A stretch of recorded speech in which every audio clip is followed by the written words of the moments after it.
Now, we still, of course, have to give you that update from the vaccine front because according to the latest data that we track here at Bloomberg, more than 101 million doses have been dispensed worldwide. In the U.S., more Americans have now received at least one dose than have tested positive for the virus. So that's encouraging.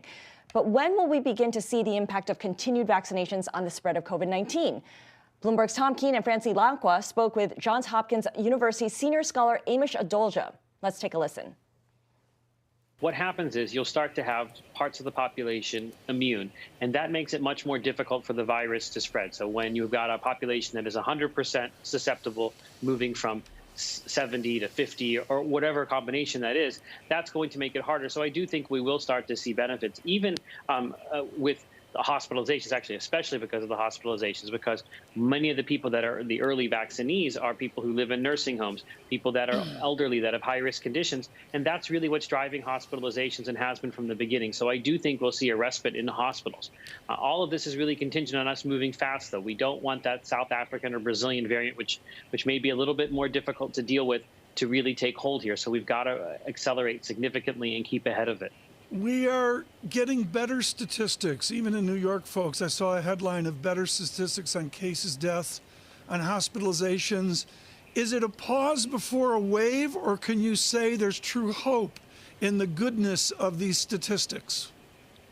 It's definitely a sustained trend that we're seeing, that this wasn't a fluke of reporting, which is initially what many of us were worried about. But the thing is that it's tenuous because we've got these variants, like the South African and Brazilian specifically, which are more contagious and may pose problems for not only vaccine immunity, but natural immunity.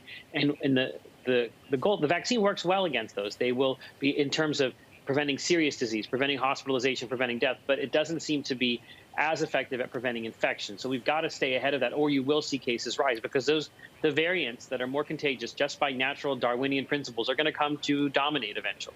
So that's why we've got this window to really go forward with no speed limit and get as many vaccines into people's arms to keep those away from here. How many variants could we see from now until year end?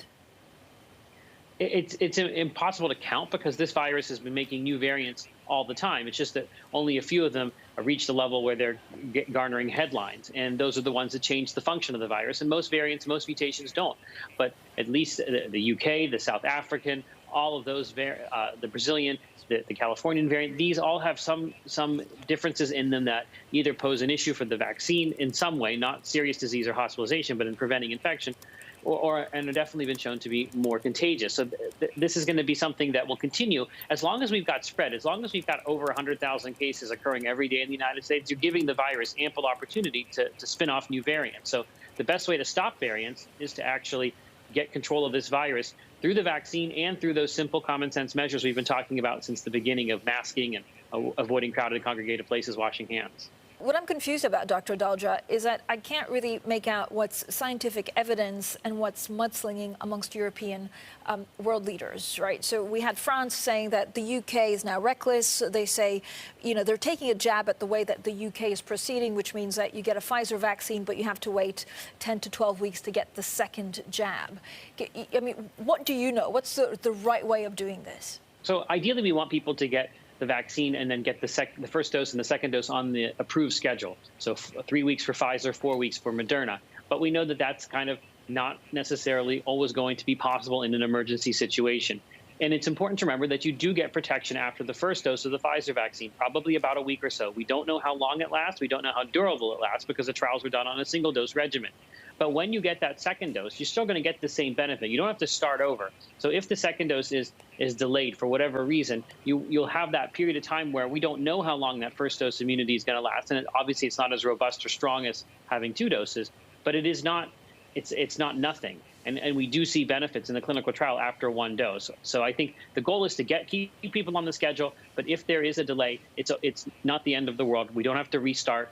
And I think some of this will hopefully be obviated when the Johnson & Johnson vaccine gets approval, hopefully all around the world as well. And it's a single dose regimen.